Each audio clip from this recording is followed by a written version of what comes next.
बिस्मिल्लाहिर्रहमानिर्रहीम। अस्सलाम वालेकुम मोअज़्ज़िज़ नाज़रीन, उम्मीद है आप लोग खैरियत से होंगे। प्रोग्राम सेहत ज़िंदगी के साथ आपका मेज़बान डॉक्टर सज्जाद आपकी खिदमत में हाज़िर है। और हर इतवार को हम ये प्रोग्राम आपके लिए लेके आते हैं जिसमें बात करते हैं आपकी सेहत से मुतल्लिक। मंथ ऑफ अक्टूबर, जैसे कि आप लोगों के इल्म में है कि ये ब्रेस्ट कैंसर के हवाले से आगाही प्रोग्राम पूरा महीना जो है वो चल रहा होता है मुख्तलिफ़ तंजीमों की तरफ से, हॉस्पिटल्स की तरफ से। तो इसके बारे में जो है वो हम इंशाल्लाह ताला अक्टूबर में जो है ज़्यादा से ज़्यादा आगाही आप लोगों को देते रहेंगे। आज का प्रोग्राम भी इसी सिलसिले की एक कड़ी है जिसमें हम ब्रेस्ट कैंसर के हवाले से जो है वो आप लोगों को बताएँगे कि ये इतना ज़्यादा क्यों स्प्रेड कर रहा है और कौन-कौन सी स्टेज पे जो है वो आपकी बचत हो सकती है और कितनी स्टेजेज़ होती हैं, कौन से टेस्ट आप लोगों को करवाने चाहिए और मंथली कब-कब ब्रेस्ट का जो है वो सेल्फ एग्ज़ामिनेशन जो है वो करवानी चाहिए। ये सारी बातें जो हैं आज हमारे साथ यहाँ पे लेडी डॉक्टर साहिबा मौजूद हैं स्टूडियो में। निदा साहिबा, इनको खुशामदीद कहते हैं। आप जनरल सर्जन हैं। अस्सलाम वालेकुम डॉक्टर साहब। वालेकुम खैरियत सलाम। से हैं आप, ठीक हैं? बिल्कुल ठीक। डॉक्टर साहब, मंथ ऑफ अक्टूबर जो है वो ब्रेस्ट कैंसर के हवाले से आगाही का महीना समझा जाता है, पिंक रिबन के हवाले बिल्कुल, से। तो ये बताइएगा कि ये एक टैबू है कि किसी को, बच्ची को अगर कोई गिल्टी फ़ील होती है तो वो बताती नहीं है, और ये कि फिर टाइम गुज़र जाता है तो फिर वो हाथ से चीज़ें निकल जाती हैं। बिल्कुल आप ठीक कह रहे हैं। असल में उसमें बहुत सारे फैक्टर्स हैं। कुछ ये है कि जो हमारे पास पॉपुलेशन है डॉक्टर्स की, मेजॉरिटी मेल सर्जन्स हैं आपके पास, फीमेल सर्जन्स की अवेलेबिलिटी कम है। जिसकी वजह से सोसाइटल और रिलीजियस ऑब्लिगेशंस की वजह से फीमेल्स या बच्चियां वो कंफर्टेबल नहीं होती एग्जामिनेशन कराने में या फिर घर में किसी को बताने में कि इस तरह का कोई इशू चल रहा है और उन्होंने डॉक्टर के पास चेक कराना है। और बहुत सारे ऐसे लोग हैं कि जिनको ये अवेयरनेस है भी नहीं कि वो रेगुलर एग्जामिनेशन करें और अगर उनको कोई मसला फील हो तो उनको डॉक्टर के पास जाना है। तो इस प्रोग्राम का भी और पूरे अक्टूबर के मंथ का यही पर्पस है कि हम लोगों में वो अवेयरनेस पैदा करें कि जिधर वो जब शुरू में ही उनको कोई चेंज या कोई ऐसा मसला फील हो तो वो इतना ओपन और कंफर्टेबल फ़ील करें कि वो डॉक्टर के पास जाएँ और वो अपना चेकअप कराएँ। रूट काज़ के ऊपर हमें यही करना चाहिए कि प्राइमरी सेशन डॉक्टर्स जो हैं स्कूल कॉलेजेस में जाके बताएं ताकि ओपन माइंड के साथ बच्चियां सोचें। बिल्कुल, ताकि हम कॉलेजेस में, स्कूल्स में हम बच्चियों को ये अवेयरनेस दें कि ये एक प्रॉब्लम है। क्योंकि स्टैटिस्टिकली अगर आप देखें तो ब्रेस्ट कैंसर ख़वातीन में सबसे कॉमन कैंसर है। सिर्फ़ पाकिस्तान में नहीं, ऑल ओवर द वर्ल्ड ये मेजर कॉज़ ऑफ एशिया में तो पाकिस्तान पहले नंबर एशिया पे। में पाकिस्तान पहले नंबर पर है। जी बिल्कुल। बिल्कुल, आप ठीक कह रहे हो। सो इसलिए जितना हमारा डिज़ीज़ बर्डन ज़्यादा है उतना ही हमें अवेयरनेस ज़्यादा चाहिए ताकि हम उसको जल्दी डिटेक्ट करें और बेहतर से बेहतर उसका इलाज हो सके। साइन एंड सिम्टम क्या होते हैं डॉक्टर साहब छाती के सरतान? अच्छा, तो उसमें मेरा ख़्याल है जो मैं मरीज़ों को कहती हूँ कि जो पंच लाइन है वो ये है कि जी, know the normal and don't ignore the change. ठीक है? सो जब हम ये अवेयरनेस पैदा करेंगे कि आपने एग्ज़ामिनेशन करनी किस तरह है और हर बच्ची को या हर ख़ातून को अपने ब्रेस्ट की नॉर्मल कंसिस्टेंसी का अंदाज़ा है, नॉर्मल शेप का अंदाज़ा है और वो है, तो जब उसमें कोई चेंज आएगी तो वो उसको इमीडिएटली पिक कर सकेंगे और उसको फर्दर फ़ॉलो अप कर सकेंगे।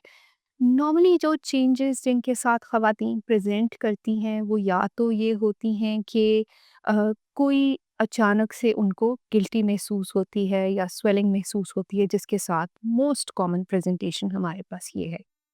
उसके अलावा बाकी हमारे पास ये है कि कुछ स्किन चेंजेस हो सकते हैं जिसके लिए जो आपकी नॉर्मल स्किन से फ़र्क नज़र आने लगे आपको स्किन, उसके ऊपर कोई कलर चेंजेस आ जाएँ, कोई बहुत ज़्यादा ख़ारिश, इचिंग और वो साइज में फ़र्क आ जाए। साइज़ में फ़र्क आ जाए। और साइज़ में फ़र्क में सिर्फ़ साइज़ का इंक्रीज़ होना नहीं है, सडनली साइज़ का श्रिंक होना भी ठीक है। जो है वो भी एक सिम्पटम है ब्रेस्ट कैंसर का, जो उस तरह से भी वो प्रेज़ेंट या कर निप्पल सकता में है। से कोई मवाद आ जाए या अंदर निप की तरफ मुड़ जाए। बिल्कुल ऐसे ही है कि जो निपल रिट्रैक्शन या वो कि आप बाजू उठाते हैं या पोस्चर चेंज करते हैं तो सडनली आपको फील होता है कि जी निपल अंदर की तरफ खिंच रहा है जी या वो, तो वो भी उसकी एक अलामत है। उसके अलावा ये कि बगल में गिल्टियाँ हो सकती हैं या आर्मपिट में आपको सडनली कोई पेन फ़ील हो रहा है या उसको ज़रूर आपको इवैल्यूएट करा लेना चाहिए। घर में वालदा है, बड़ी बहन है, तो आप उनसे कम से कम डिस्कस कर लें। बिल्कुल। और ये टैबू ख़त्म होना चाहिए कि वो फीमेल डॉक्टर है, वो मेल डॉक्टर है, क्योंकि आपकी स्टेजेज़ हैं इसमें। बिल्कुल। 4 स्टेजेज़ कहा जाता है कि ब्रेस्ट कैंसर में आती हैं, 1, 2, 3, 4। 1, 2 जो है वो जल्दी ज़रा पकड़ा जाए तो बेहतर अर्ली तरीके से, 3, 4 में थोड़ा डिफ़िकल्ट थोड़ा और डिफ़िकल्ट हो बहुत महँगा कॉस्टली ट्रीटमेंट होता है। बिल्कुल। आप क्या कहती हैं? अ, पहले तो ये है कि हमें अपने बच्चों को इतना कंफर्टेबल करना चाहिए कि अगर उनको अपनी बॉडी में कोई चेंज फ़ील हो रहा है किसी बच्ची को या किसी उसको, तो वो अपने पेरेंट्स के साथ इतने कंफर्टेबल हों। आप वो रिलेशनशिप अपने बच्चों के साथ डेवलप करें या अपने फैमिली मेंबर्स के साथ डेवलप करें कि वो ईज़िली आपको आके बता बता सकें कि सकें। ये प्रॉब्लम है। दूसरा ये है कि जब इस तरह कोई चीज़ हो तो उसमें ये टैबू ख़त्म कर देना चाहिए कि जी मेल डॉक्टर है, फीमेल डॉक्टर है, because at the end of the day ये ज़िंदगी और मौत जी, का बिल्कुल। डिसीजन है जो आप करें। It is a difference between life and death. आप जितना अर्ली डिज़ीज़ को you will catch the disease, उतना आपका सर्वाइवल रेट बेहतर है और प्रोग्नोसिस बेहतर है। प्लस ये है कि ट्रीटमेंट मोडालिटीज़ में बहुत चेंज आ जाता है कि अर्ली ब्रेस्ट कैंसर सिर्फ सर्जरी से या लिमिटेड सर्जरी से ट्रीट हो सकता है और मे बी आपको कीमो या रेडियोथेरेपी की तरफ जाने की ज़रूरत ना पड़े। जैसे-जैसे स्टेज बढ़ती जाती है तो सर्जरी से पहले भी कीमो कीमो की करनी रेडी पड़ती है रिक्वायरमेंट ताकि बढ़ रिड्यूस जाती किया है। जाए उसको। बिल्कुल, हुँ। साइज़ रिड्यूस किया जाए, जो आपके ब्लड स्ट्रीम में कैंसर सेल्स चले गए हैं, उनको हम ट्रीट करें। So it is very important कि आप early screening, early detection of the disease, जितना अर्ली स्टेज पे यू कैच द डिज़ीज़, उतना आप उसको बेहतर तरीके से मैनेज कर सकें। डॉक्टर साहब, कौन-सी एज में अल्ट्रासाउंड करवाना चाहिए और कौन-सी एज में मैमोग्राफ का? अच्छा, तो उसके लिए ये है कि वी हैव पीपल जिनकी प्रीडिस्पोज़िशन ज़्यादा है टुवर्ड्स ब्रेस्ट कैंसर। जैसे कि हो गया कि कुछ फैमिलीज़ में ब्रेस्ट कैंसर रन करता है या ओवेरियन कैंसर रन करता है, जेनेटिक्स में उनकी कैंसर जीन्स हैं। अ, उन पेशेंट्स के लिए स्क्रीनिंग का क्राइटेरिया फ़र्क हो जाता है। जहाँ तक बात रही आपके अल्ट्रासाउंड और मैमोग्राफी की एज की, तो जो प्री मेनोपॉज़ल हैं, वो ख़वातीन जिनको माहवारी आ रही है, उनमें ब्रेस्ट टिश्यू ज़्यादा डेंस होता है, जिसके लिए हम प्रेफ़र करते हैं कि अल्ट्रासाउंड पे जाया जाए। पोस्ट मेनोपॉज़ल ख़वातीन में हम प्रेफ़र करते हैं कि मैमोग्राफ़ी कराई जाए। और दूसरा ये है कि इसी तरह जो आपकी लो रिस्क ग्रुप है, उनमें आइडियली स्क्रीनिंग होनी चाहिए 40 टू 50 इयर्स के बाद। हर ईयर, हर साल, हर 2 साल के बाद आपको अल्ट्रासाउंड या मैमोग्राफी करानी चाहिए स्क्रीनिंग के लिए। वो पेशेंट्स जो हाई रिस्क ग्रुप में फ़ॉल करते हैं, जिनकी फैमिली हिस्ट्री बहुत स्ट्रॉन्ग है, जिनकी जेनेटिक फैक्टर्स बहुत स्ट्रॉन्ग हैं या कोई और ऐसा रिस्क फैक्टर है जिसकी वजह से वो ज़्यादा प्रोन हैं टू द डिज़ीज़, उनमें हमें 25 टू 30 के बाद स्क्रीनिंग स्टार्ट कर देनी चाहिए। तो दिस इज़ ऑल तो अबाउट डॉक्टर साहब, गिल्टी पैदा होने के रीज़न्स क्या हैं? जो माएँ शादीशुदा हैं, बच्चों को अगर फीड नहीं कराती तो वो भी रीज़न बनता है? यस। या चोट लगना भी कोई रीज़न बनता है फर्स्ट? ओके।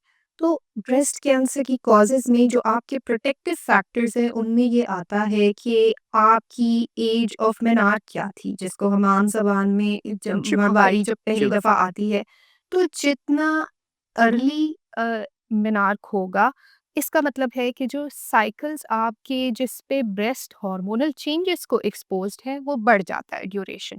और उन पेशेंट्स में अर्ली मेनार्क या फिर माहवारी बंद होने का टाइम और जितना लेट है, तो वो ड्यूरेशन जितना बढ़ती जाती है, उसमें रिस्क ऑफ ब्रेस्ट कैंसर आपका बढ़ता जाता है, लेट मेनोपॉज, अर्ली मेनार्क।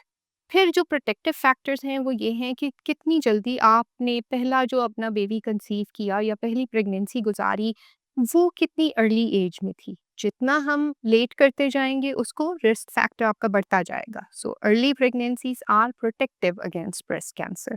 उसके बाद ब्रेस्ट फीडिंग जो है, जो कि हम otherwise for the health of the baby as well promote करते हैं क्योंकि बहुत डब्बे के ज़्यादा। दूध में माँ की ममता तो नहीं होती। बिल्कुल। और दूसरा उसमें ये भी है कि हम अगर उसको इस एस्पेक्ट से देखना शुरू करें कि वो सिर्फ बेबी का फ़ायदा नहीं हो रहा, उसमें मदर मदद भी का भी प्रोटेक्ट फ़ायदा, जी हो रही बिल्कुल, है फ्रॉम बिल्कुल, कैंसर बिल्कुल। रिस्क।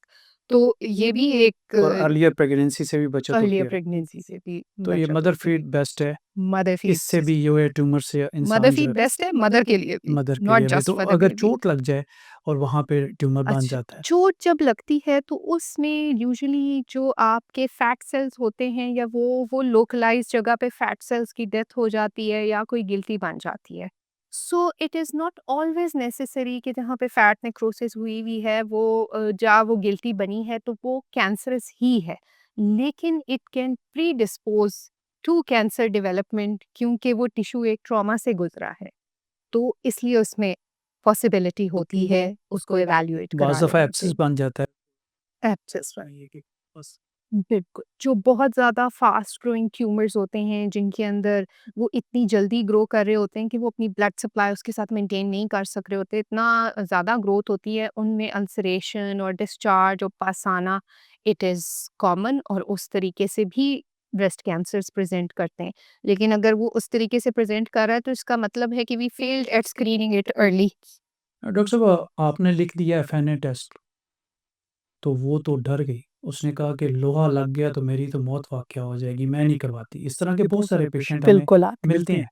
अब वो stage he 3rd and 4th थी जब हमने नीडल से उसको लिया, तो वो तो डेथ होनी है क्योंकि उसने तो स्प्रेड किया, तो वो एक मिथ बन गई कि अभी लोहा नहीं लगना चाहिए। ये अभी क्योंकि हम इस बारे में बात करें तो I would really like to emphasise कि ब्रेस्ट कैंसर की डायग्नोसिस ऑटोमेटिकली एक डेथ सेंटेंस नहीं है।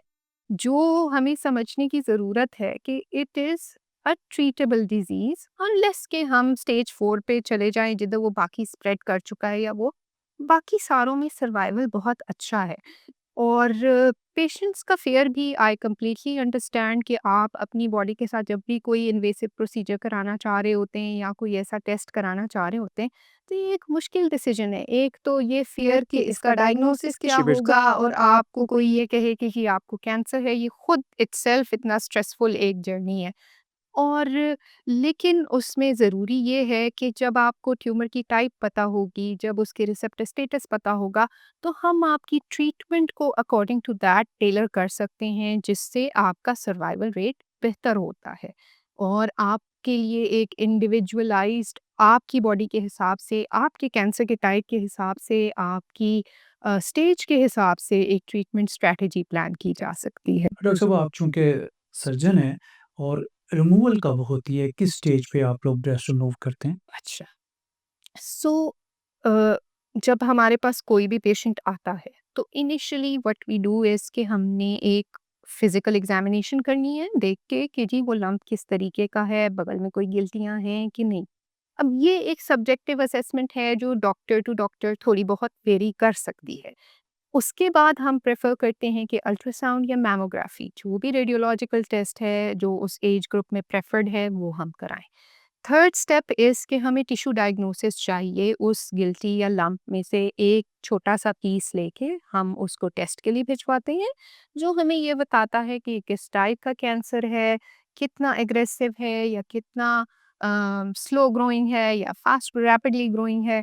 और साथ उसके कुछ रिसेप्टर्स हैं जिनके लिए अगर वो पॉजिटिव हैं तो हमारे पास कुछ मेडिसिन्स हैं जो पोस्ट ऑप भी सर्वाइवर जो फॉलोअप है उसको उसमें हम उनको नेक्स्ट 5 इयर्स के लिए या 10 इयर्स के लिए वो मेडिसिन्स प्रिस्क्राइब करते हैं। So after we are and then we need to stage the disease कि जी अर्ली ब्रेस्ट कैंसर है, किसी और ऑर्गन में स्प्रेड तो नहीं किया। ठीक।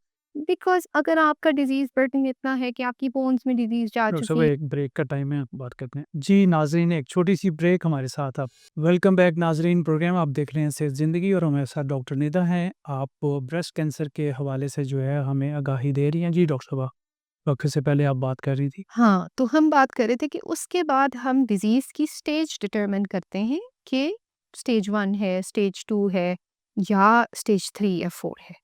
जब हम डिज़ीज़ की स्टेज डिटरमिन करते हैं तो उसमें हमने ये फ़ैसला करना है कि आया हम अपफ्रंट सर्जरी के लिए जा सकते हैं, जिसको हम मैस्टेक्टमी कहते हैं। मोस्ट कॉमन जो है वो हमारे पास ट्रीटमेंट जो सर्जिकल है वो एमआरएम है। या फिर हम अगर ट्यूमर छोटा है तो ब्रेस्ट कंजर्वेशन सर्जरी की तरफ जा सकते हैं। कुछ पॉइंट्स में जब स्टेज 3 हो, 2B हो या 4 हो, तो हम पहले कीमो कराना चाहेंगे। उन पेशेंट्स को पहले अपनी कीमोथेरेपी ऑन्कोलॉजिस्ट के साथ मिल के अपना ट्रीटमेंट प्लान डिसाइड करके अपनी कीमोथेरेपी का सेशंस लेने के बाद डिज़ीज़ बर्डन कम हो गया, उसके बाद हम सर्जरी प्लान करते हैं।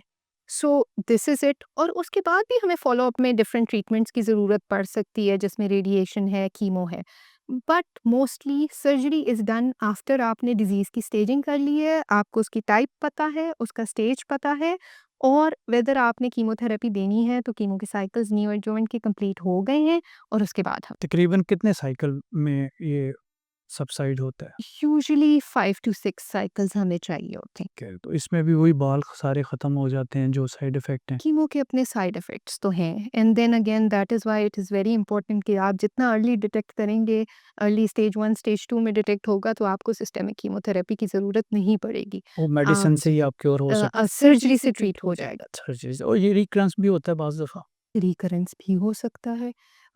उसमें भी जितना स्टेज एडवांस होगी डिज़ीज़ की, रिकरेंस का चांस उतना बढ़ जाएगा। प्लस ये है कि रिकरेंस विद जो हमारे ब्रेस्ट कंजर्वेशन प्रोसीजर्स हैं, उसके बाद अगर रेडियोथेरेपी अच्छी तरीके से फ़ॉलो अप ना की जाए या ट्रीटमेंट छोड़ दी जाए, तो उसमें भी रिकरेंस का चांस बढ़ जाता है। ट्यूमर का साइज़, ट्यूमर स्किन से कितना करीब था, मार्जिन्स आपके क्लियर आए हैं कि नहीं ट्यूमर रिमूवल के बाद, ये सारी चीज़ें डिटरमिन करती हैं रिकरेंस को। इसलिए जो फ़ॉलो-अप है after surgery that is very important कि आपने उसके बाद भी ये नहीं कि एक दफ़ा सर्जरी हो गई तो द डिज़ीज़ इज़ क्योर्ड। आपने उसको फ़ॉलो-अप करना है रेगुलरली अपने डॉक्टर के साथ, अपने सर्जन के साथ। आप एनुअल स्क्रीनिंग कराएँ with a mammogram, with an ultrasound और उसके बाद आपको लोकली कोई दोबारा से गिल्टी फ़ील होती है या वो है, तो आपको ज़रूर उसको डॉक्टर के साथ फ़ॉलो-अप करना चाहिए। ज़्यादातर डॉक्टर साहब ये बताइए कि अनमैरिड बच्चियों में ये प्रॉब्लम है या मैरिड औरतों में प्रॉब्लम आ रहा है? अच्छा, उसमें जो इंसिडेंस ज़्यादा है अनमैरिड बच्चियों में वो हैं जिनकी जेनेटिक प्रीडिस्पोज़िशन बहुत स्ट्रॉन्ग है क्योंकि उनमें कैंसर्स अर्ली एज में प्रेज़ेंट करते हैं, तो अनमैरिड लड़कियों में हमारे पास जेनेटिकली प्रीडिस्पोज़्ड कैंसर का रिस्क ज़्यादा है। Usually they are married females जो कि हमारे पास प्रेज़ेंट करती हैं स्पोरेडिक ब्रेस्ट कैंसर्स के साथ जिनकी कोई हिस्ट्री नहीं है या फैमिली हिस्ट्री नहीं है या फिर तो एज के साथ जब कोई म्यूटेशन होती है, उसमें कैंसर सेल्स बनते हैं, तो वो फिर प्रेज़ेंट कर ठीक है, तो ये कि अनमैरिड बच्चियों में ज़्यादा चांसेस बन रहे हैं? Not really. नॉट। और जो मेनोपॉज़ के बाद जो है वो लेडीज़ में ज़्यादा प्रॉब्लम है इसके? मेनोपॉज़ के बाद ज़्यादा प्रॉब्लम्स। ज़्यादा, और हार्ट अटैक के भी ज़्यादा चांसेस बन जाते हैं हार्ट अटैक तो ख़ैर ये है कि फीमेल्स में क्योंकि हमारा जो ईस्ट्रोजन हार्मोन है, वो प्रोटेक्टिव होता है और जब आपको मेनोपॉज़ के बाद ईस्ट्रोजन के लेवल्स कम हो जाते हैं, इसलिए वो प्रीडिस्पोज़ ज़्यादा करता है चांसेस टू बन जाते हैं। Heart attack. डॉक्टर साहब इसमें ब्रेका टेस्ट आए हैं, ये कॉस्टली टेस्ट हैं और ये करवाना ज़रूरी है, अच्छा इसमें पता चल जाता है, इसके बारे में बताइए? जो BRCA1 और BRCA2 हैं, ये जीन्स हैं जिसमें BR is for breast and CA is cancer antigen 1 and 2। जो जेनेटिक एब्नॉर्मैलिटीज़ हैं आपकी जीन में जो प्रीडिस्पोज़ करती हैं टू ब्रेस्ट कैंसर। एंड अब अगर वो फैमिली मेंबर्स में से किसी को मदर को फर्स्ट डिग्री किसी सिस्टर को या उनमें वो म्यूटेशन है या इवन फादर में अगर BRCA1 या 2 म्यूटेशन है तो वो automatically it will be transferred genetically to the offspring.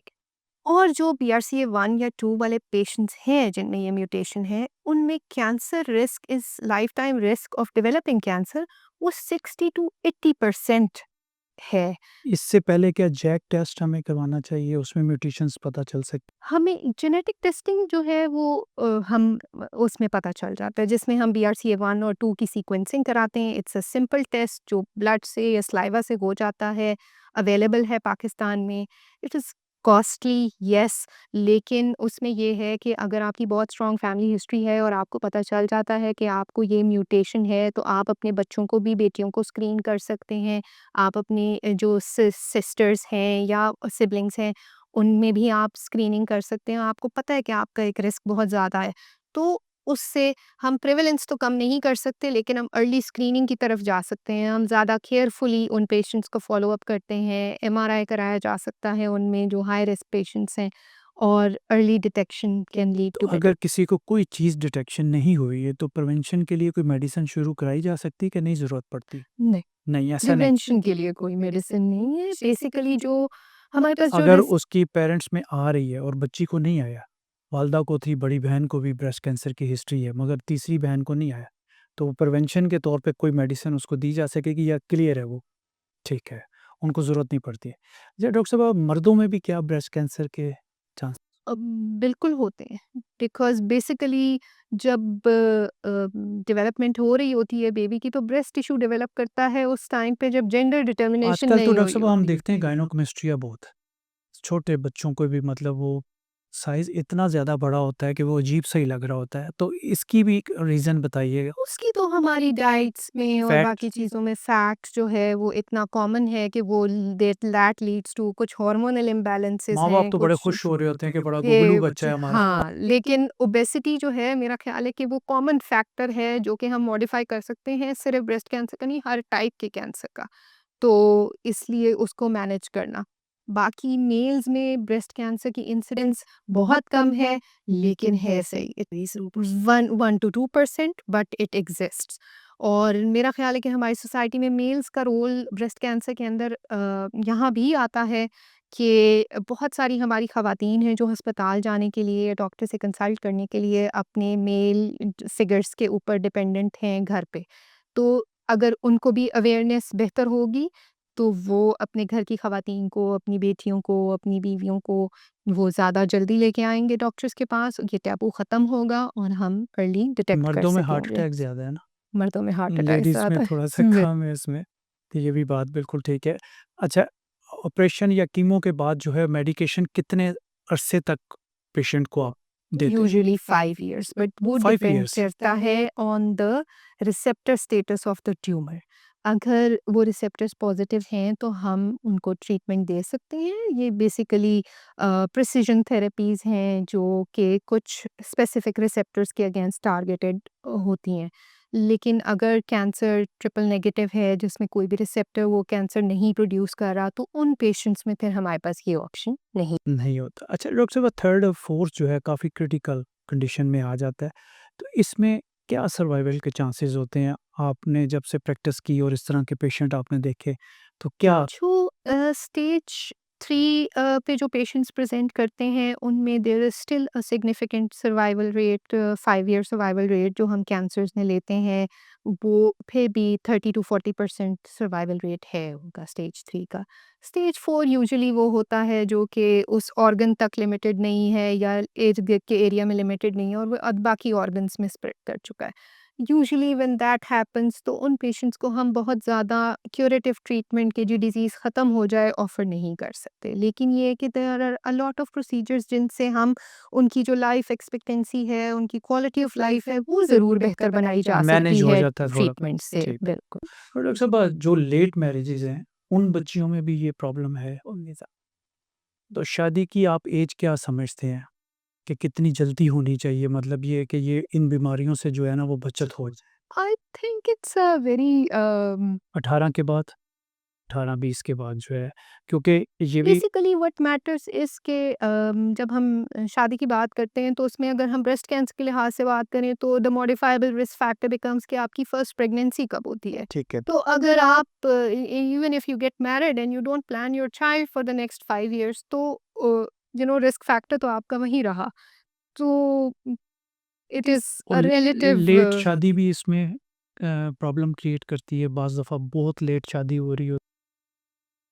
Late शादी प्रॉब्लम इसी तरह क्रिएट करती है कि जब वैसे आप पीसीओएस अगर हम देख लें आजकल, ये भी बहुत ज़्यादा अनमैरिड और मैरिड बच्चियाँ दोनों में ये भी प्रॉब्लम आ रहा है। पीसीओएस का तो एक फैक्टर ये भी है कि हमारी डाइटरी जो हैबिट्स हैं वो इस तरह की हैं कि वो हार्मोनल इम्बैलेंसेस कर रही हैं। हम बहुत ज़्यादा सिंथेटिक डाइट्स की तरफ शेवर जा रहे चिकन जो है हैं। बेसिकली। चिकन यस, स्टेरॉइड्स पे वो रेज़्ड हैं चिकन्स और वो ऑर्गेनिक डाइट्स नहीं हैं, इसकी वजह से वो चीज़ें आ रही हैं। ठीक है। डॉक्टर साहब, आपने बाहर भी तालीम हासिल की, एजुकेशन, आप क्या समझती हैं पाकिस्तान में इसका अच्छा ट्रीटमेंट है या यूरोप में? अच्छा, मेरा ख़्याल है कि जो ब्रेस्ट कैंसर के लिहाज से जहाँ तक हम बात करें, तो आई थिंक पाकिस्तान में वो सारे ट्रीटमेंट्स अवेलेबल हैं जो बाहर भी हमारे पास अच्छा, जो हैं, बाहर भी हैं। जो बाहर तो भी हैं। बाहर ज़्यादा कॉस्टली है? बाहर ज़्यादा कॉस्टली है, यस। हेल्थ केयर मेरा ख़्याल है कि ओवरऑल अगर हम कंपेयर करें तो हमारे पास ज़्यादा एक्सेसिबल भी है और रिलेटिवली अफोर्डेबल भी है। अच्छा, मुख्तलिफ़ किस्म के नशाजात भी फ़ीमेल्स कर रही होती हैं। इनका भी असरात कुछ बॉडी के ऊपर आ रहे होते हैं। बिल्कुल, स्मोकिंग हो गया, अल्कोहल हो गया, ये सारे रिस्क फैक्टर्स हैं जिनको आप हेल्दी लाइफ़स्टाइल चेंजेस से अवॉइड कर सकते हैं। सारे प्रीडिस्पोज़ करते हैं to breast cancer and all other kinds of cancers. So वो डेफ़िनिटली तो लाइफ़स्टाइल कैसा होना चाहिए कि हम इस बीमारी से बचे रहें, हमारी बच्चियाँ कल तक सेफ रहें? उसमें डॉक्टर साहब ये है कि हम अपनी डेली लाइफ़ में एक्सरसाइज़ को इंक्लूड करें। जी, डॉक्टर साहब एक छोटे से ब्रेक का टाइम हो गया, फिर आपसे गुफ्तगू का सिलसिला जारी रहेगा। जी नाज़रीन, ब्रेस्ट कैंसर के हवाले से डॉक्टर निदा जो है वो बहुत ही ज़बरदस्त आप लोगों को टिप्स दे रहे हैं। कोशिश करें कि इस पे आप लोगों ने अमल करना है ताकि ब्रेस्ट कैंसर जैसी मूज़ी मर्ज़ को हम डिफ़ीट कर सकें। एक छोटा-सा ब्रेक होगा, हमारे साथ रहिए। वेलकम बैक नाज़रीन, प्रोग्राम आप देख रहे हैं सेहत ज़िंदगी और बात हो रही है आज हमारी ब्रेस्ट कैंसर के हवाले से। और अक्टूबर के महीने में जो है ब्रेस्ट कैंसर की आगाही का महीना होता है। इसमें ज़्यादा से ज़्यादा हमारी कोशिश होगी कि आप लोगों को घर बैठे हुए ब्रेस्ट कैंसर के हवाले से जो है वो आप लोगों को आगाही दे सकें। जी डॉक्टर साहबा, वक़्फ़े से पहले आपसे बातचीत चल रही थी, क्या क्योर हो जाता है जब 1 और 2 को आप सेटलमेंट कर देते हैं तो काफ़ी अरसे तक लोग सर्वाइव करते हैं? बिल्कुल डॉक्टर साहब, क्योर हो जाता है और मेरे सामने बहुत सारे मेरे पेशेंट्स की ऐसी एग्जांपल्स हैं जो कि कैंसर सर्वाइवर्स हैं और they are living a good life और they are all healthy now माशाल्लाह। So having cancer does not mean कि आपकी ज़िंदगी ख़त्म हो गई है। द डिफ़िकल्ट टाइम इज़ जब आपने कैंसर की ट्रीटमेंट से गुज़रना है और सारा कुछ है, आई अंडरस्टैंड कि वो बहुत ही एक मुश्किल ड्यूरेशन है आपकी ज़िंदगी का जो आपने गुज़ारना है।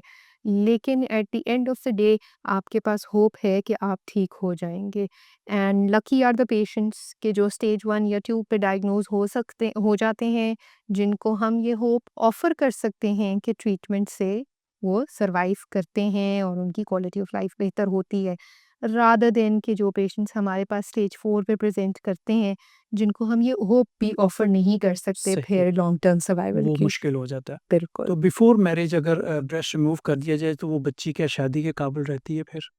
अच्छा, उसमें ये है कि हमने उसमें प्रिजर्वेशन ब्रेस्ट कंजर्वेशन के लिहाज से ये भी चीज़ें देखनी होती हैं कि आप अगर प्रोफाइलैक्टिक रिमूवल की बात करें कि जी BRCA1 या BRCA2 पॉजिटिव है, तो उसमें हमने इस तरीके से उसको प्लान करना होता है कि वो बच्ची अपनी फैमिली प्लान कर ले या अपने फर्टिलिटी के ईयर्स गुजार के जो उसने ब्रेस्ट फीडिंग या वो करनी है वो कर ले, तो उसके बाद हम वो। लेकिन at the end of the day ये एक पर्सनल चॉइस पेशेंट का भी है कि आप उसको सारे रिस्क्स और बेनिफिट्स एक्सप्लेन करते हैं और वो एक इन्फॉर्म्ड डिसीजन लेता है कि मैं या आप चाहे उसको जो डिसीजन ले रहे हैं उसके लिए eight the end of the day ये उस इंडिविजुअल का डिसीजन है कि वो सारी चीज़ें फैक्ट्स को माइंड में रखते हुए they whether they want to delay it till after having children और प्रिजर्विंग देयर फर्टिलिटी, और वो चाहते हैं कि नहीं, हम इस रिस्क के साथ नहीं आगे बढ़ना चाहते और हम प्रोफाइलेक्टिकली रिमूव कराना चाहते हैं, तो you have to respect the patients choices sometimes.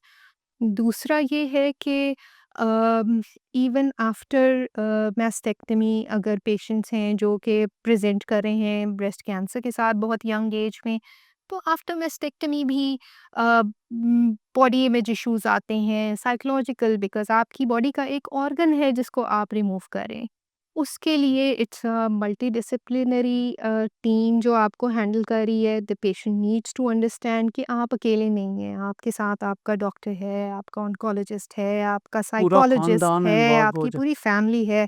और दूसरी समझने वाली बात ये है कि मैस्टेक्टमी का मतलब ये नहीं है कि आपने एक डिस्टॉर्टेड बॉडी इमेज के साथ ज़िंदगी गुजारनी है। प्लास्टिक सर्जरी और ऑन्कोप्लास्टिक्स ने इतनी तरक्की कर ली है कि हम हमारे पास जो है रिकंस्ट्रक्टिव प्रोसीजर्स अवेलेबल हैं जिससे हम फ्लैप्स और वो करके तो या इम्प्लांट्स के साथ हम रिकंस्ट्रक्ट कर सकते हैं एक ब्रेस्ट की तरह का ऑर्गन जिसमें शायद अ, फंक्शन तो मेंटेन नहीं होता, लेकिन आपकी कॉस्मेसिस, आपकी बॉडी इमेज और वो सारे इश्यूज़ ज़रूर एड्रेस वो हो सारे जाते हैं। बेहतर हो सके, हुँ, मगर ये एक थोड़ा-सा ये कॉस्टली कॉस्मेटिक सर्जरी जो है, ये थोड़ा-सा कॉस्टली में आ जाता है। जो लोग अफ़ोर्ड कर सकें वो ज़रूर वो करवा लें। ज़रूर करवा लें। डॉक्टर साहब ये बताइएगा कि सेल्फ एग्ज़ामिनेशन जो है, उसका सही तरीका क्या है और कब-कब करना चाहिए? अच्छा, सो सेल्फ एग्ज़ामिनेशन के लिए जैसे मैंने पहले भी कहा कि सबसे ज़रूरी ये चीज़ है कि आपको अपना नॉर्मल पता हो। तो जब आप रेगुलर एग्ज़ामिनेशन मंथली करेंगे या फिर आप ये कर सकते हैं कि आप हर मंथ का कोई एक डे फ़िक्स कर लें कि जी मैं एग्ज़ैक्टली इसी टाइम के ऊपर अपने साइकिल में अपने ब्रेस्ट की एग्ज़ामिनेशन करूँगी और आपको उस ड्यूरेशन का नॉर्मल पता है। जो इम्पोर्टेंट चीज़ है वो ये है कि आपने अ, एनी न्यू चेंज जो आपको फ़ील होता है, वेट नहीं करना कि ये खुद रिज़ॉल्व हो जाएगा। Any new change in the breast वो ये डिज़र्व करता है कि हम उसको इतनी इम्पोर्टेंस दें कि हम डॉक्टर के पास जाएँ, हम उसको इवैल्यूएट कराएँ कि आया इसके लिए परेशान होने की ज़रूरत है या नहीं है। और ये तभी हो सकता है कि जब आप रेगुलर अपना एग्ज़ामिनेशन करेंगे। अब तो because of social media we have so many options कि आप किसी भी प्लेटफ़ॉर्म पे चले जाएँ, तो आप ब्रेस्ट एग्ज़ामिनेशन की वीडियोज़ आपको मिल जाती हैं, जिसको आप देख के किसी एक तरीके को फ़ॉलो कर सकते हैं। या लेट के या खड़े होके? दोनों तरह किया जा सकता है but the important thing is कि आपका जो जो ब्रेस्ट आप एग्ज़ामिन कर रहे हैं वो बाजू आपका या सर के पीछे होना चाहिए या ओवरहेड होना चाहिए और उसके बाद आप उस वाले साइड की ब्रेस्ट को एग्ज़ामिन करते हैं, फिर आप रिलैक्स स्टेट में भी एग्ज़ामिन क्या करते टैपिंग हैं। से करना है या क्लॉकवाइज़ मूवमेंट से बाज़ दफ़ा कहा जाता है कुछ? बेसिकली उसमें ये है कि दोनों तरीके आप फ़ॉलो कर सकते हैं। द एम इज़ कि आपने ब्रेस्ट का हर एक पार्ट कवर करना है एग्ज़ामिनेशन में। अब आप उसको क्लॉकवाइज़ से एंटी क्लॉकवाइज़ जाके कवर करते हैं। एंटी क्लॉकवाइज़ भी जा सकते हैं, आप क्लॉकवाइज़ भी जा सकते हैं। बट एक तरीका अपने लिए आप डिसाइड कर लें और उसी से आप रेगुलरली अपनी एग्ज़ामिनेशन करें।